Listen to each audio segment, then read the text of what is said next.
આકાશવાણી અમદાવાદ વડોદરા. હવે આપ ગાંધીનગર જિલ્લાનો સમાચાર પત્ર સાંભળશો, જેના લેખક છે દુર્ગેશ મહેતા. ત્રીજી વખત પ્રધાનમંત્રી બન્યા પછી પ્રથમવાર 2 દિવસની ગુજરાત મુલાકાતે આવી રહેલા પ્રધાનમંત્રી નરેન્દ્ર મોદી 16 સપ્ટેમ્બરે ગાંધીનગરમાં મેટ્રો સેવાનો પ્રારંભ કરશે. ગાંધીનગરના નાગરિકો છેલ્લા ઘણા વર્ષોથી જેની રાહ જોઈને બેઠા હતા તે મેટ્રો સેવા હવે આગામી દિવસમાં શરૂ થવાની છે. જે અંગે મળતી વિગતો પ્રમાણે તેઓ 15 સપ્ટેમ્બરે ગાંધીનગર આવી જશે અને રાજભવનમાં રાત્રિ રોકાણ કરી 16 સપ્ટેમ્બરે મહાત્મા મંદિર ખાતે યોજાનારી ગ્લોબલ એનર્જી ઇવેન્ટમાં હાજરી આપશે અને ત્યારબાદ બપોરે 1.5 કલાકે ગાંધીનગરના ચ માર્ગ ઉપર આવેલા સેક્ટર 1ના મેટ્રો સ્ટેશન ખાતે પહોંચશે, જ્યાં તેઓ સ્ટેશનનું નિરીક્ષણ કર્યા બાદ મેટ્રો રેલને લીલી ઝંડી આપશે અને તેઓ ટ્રેનમાં બેસીને ગિફ્ટ સિટી સુધી પહોંચશે. ગુજરાત નેશનલ લો યુનિવર્સિટીના 63 વિદ્યાર્થીઓએ તેમનો અભ્યાસ પૂર્ણ થયાના 1 વર્ષ પહેલા જ દેશની ટોચની લો ફર્મમાં નોકરીની ઓફર મેળવી લેતા નોંધપાત્ર સિદ્ધિ હાંસલ કરી છે. ભરતી પ્રક્રિયામાં ભાગ લેનારા 120 વિદ્યાર્થીઓમાંથી 63 વિદ્યાર્થીઓએ તેમનો અભ્યાસ પૂર્ણ થયાના 1 વર્ષ પહેલા જ દેશની ટોચની કાનૂની પેઢીઓમાં નોકરીની ઓફર મેળવી લીધી છે, જે નોંધપાત્ર સિદ્ધિ દર્શાવે છે. ગાંધીનગર મહાનગરપાલિકા દ્વારા સૌપ્રથમ વખત મિલકત વેરા માટે સેવા સેતુ કાર્યક્રમનું આયોજન કરવામાં આવ્યું હતું. આ સેવા સેતુ કાર્યક્રમમાં 500 જેટલા લોકો સહભાગી થયા હતા. આ કાર્યક્રમમાં કુલ 122 કરદાતાઓ દ્વારા 8,36,000 રૂપિયાનો મિલકત વેરો ભરપાઈ કરવામાં આવ્યો હતો અને 350થી વધુ અરજીઓનો સ્થળ પર જ નિકાલ કરવામાં આવ્યો હતો.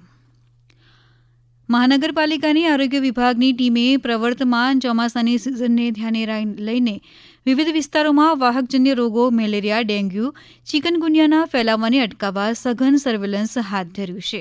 ગાંધીનગર શહેરી વિસ્તારમાં 10 આરોગ્ય કેન્દ્રોની 32 વેક્ટર કંટ્રોલ ટીમ દ્વારા 30,000થી વધુના ઘરોની ડોર ટુ ડોર સર્વે કરી તાવના શંકાસ્પદ દર્દીના લોહીના નમૂના લઈ પૃથક્કરણ અર્થે મોકલી આપવામાં આવ્યા છે.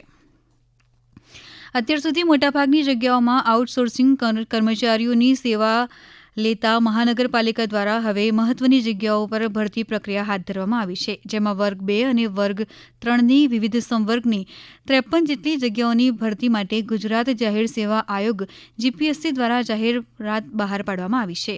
આ જગ્યાઓની ભરતી પ્રક્રિયા પૂર્ણ થયા બાદ મહાનગરપાલિકા દ્વારા શક્ય એટલી ઝડપથી નિમણૂક આપવામાં આવશે. સરકારી કર્મચારીઓ માટે શહેરમાં આવાસોની અછત છે, ત્યારે આગામી માસમાં સેક્ટર 29 ખાતે બનાવવામાં આવેલા 286 ટાઈપના આવાસોની ફાળવણી કરવા માટે તંત્ર દ્વારા આયોજન કરવામાં આવ્યું છે, જેથી કરીને વેઇટિંગમાં પણ ઘટાડો નોંધાશે. 6 ટાઈપના આવાસોનું નિર્માણ સેક્ટર 29 ખાતે કરવામાં આવેલ છે, જેની મોટાભાગની કામગીરી પૂર્ણ કરી દેવામાં આવી છે.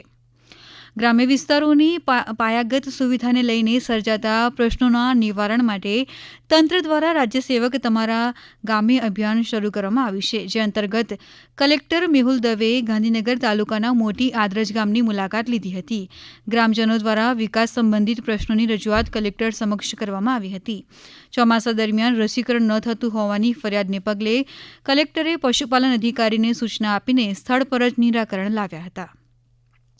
ઐતિહાસિક વારસો સાપાની વાવ હાલીસાના ભમરીયો કૂવાનું જતન કરવા જિલ્લા કલેક્ટર મેહુલ દવેએ સમિતિની બેઠકમાં સૂચના આપી હતી. ઉપરાંત જિલ્લાના 288 ગામોમાં 72 અધિકારીઓની મુલાકાત અંતર્ગત રાજ્યસેવક તમારા ગામે કાર્યક્રમ અંગે લોકોને મળી રહેલા પ્રતિસાદ અંગેની માહિતી મેળવી પ્રશ્નોના ઉકેલ અંગેની સમીક્ષા કરી હતી.